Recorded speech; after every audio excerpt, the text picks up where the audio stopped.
Welcome to enlighten class. இன்னைக்கு நாம பார்க்க போறது correlative conjunctions.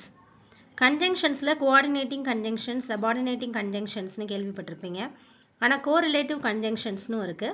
இது என்ன அப்படினா இப்போ ஒரு சென்டென்ஸ்ல இந்த word வந்தா இந்த conjunctions both வந்தா இப்போ எக்ஸாம்பிளுக்கு ஒரு 6 இருக்கு. both வந்தா அதை தொடர்ந்து and வரணும். neither வந்தா nor வரணும். no sooner வந்தா than வரணும். scarcely வந்தா when வரணும். not only வந்தா but also வரணும். either வந்தா or வரணும். So இந்த மாதிரி சில correlative conjunctions இருக்கு. இதுக்கு example sentences ஓட இன்னைக்கு பார்க்கலாம். இது இந்த எக்ஸாம்ஸ்க்குலாம் இதை தெரிஞ்சுக்கிட்டா நமக்கு யூஸ்ஃபுல்லா இருக்கும். குரூப் எக்ஸாம்ஸ் இல்ல நம்ம நார்மலா படிக்கிறதுக்கும் இது கண்டிப்பா தெரிஞ்சுக்கணும்.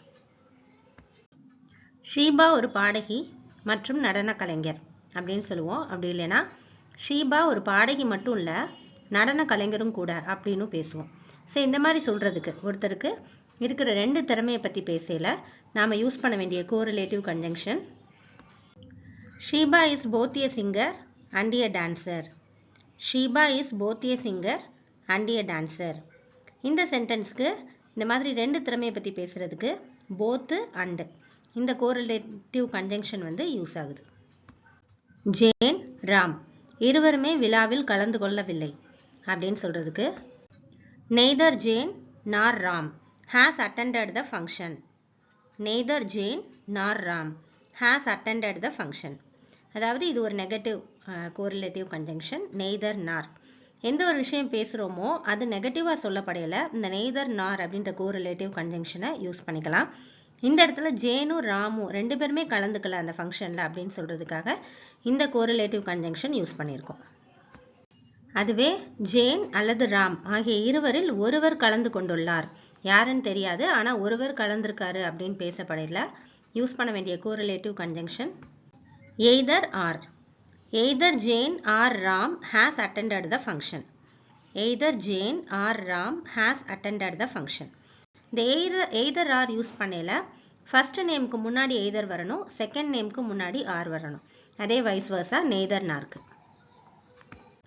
ஆசிரியர் வகுப்பிற்குள் நுழைந்த உடனேயே சிறுவர்கள் எழுந்து நின்றனர் அப்படின்னு சொல்றதுக்கு அதாவது ரெண்டு ஆக்ஷன், ஒரு ஆக்ஷன் நடந்ததுனால அதன் காரணமா பின்தொடர்ந்து இன்னொரு ஆக்ஷன் வருது அப்படின்னு பேசப்படையில நாம யூஸ் பண்ண வேண்டிய correlative conjunction no sooner did the teacher enter the class than the boy stood up.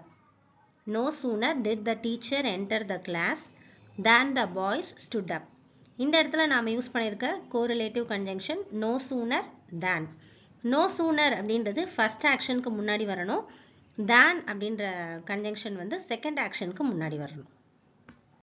மழை பெய்ய தொடங்கிய போது அவர்கள் வெளியே செல்லவில்லை அப்படின்னு சொல்றதுக்கு scarcely had they gone out when it started raining. scarcely had they gone out when it started raining. இந்த இடத்துல வந்திருக்க கோரிலேட்டிவ் கன்ஜங்ஷன் scarcely when. சரி, இது ரெண்டும் தான் ரிலேட்டட் கன்ஜங்ஷன். scarcely வந்தா when தான் வரணும்.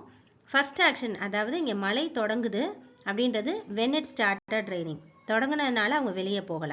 scarcely அப்படின்ற மீனிங் rarely, ரொம்ப அரிதா அப்படின்ற மாதிரி வரும். ஸோ ஃபர்ஸ்ட் scarcely வருது, செகண்ட் ஆக்ஷனுக்கு முன்னாடி when வருது.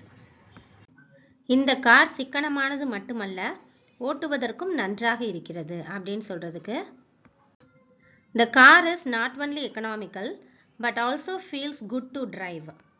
the car is not only economical but also feels good to drive. இந்த இடத்துல வந்திருக்க correlative conjunction not only but also.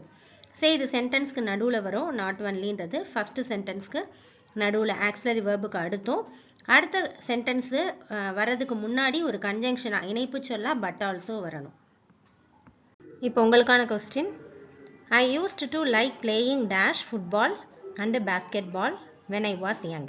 நான் சின்ன வயசுல இருக்கையில ஃபுட்பாலும் விளையாட விரும்புவேன், பாஸ்கெட்பாலும் விளையாட விரும்புவேன் அப்படின்றது இந்த சென்டென்ஸ் உடைய அர்த்தம்.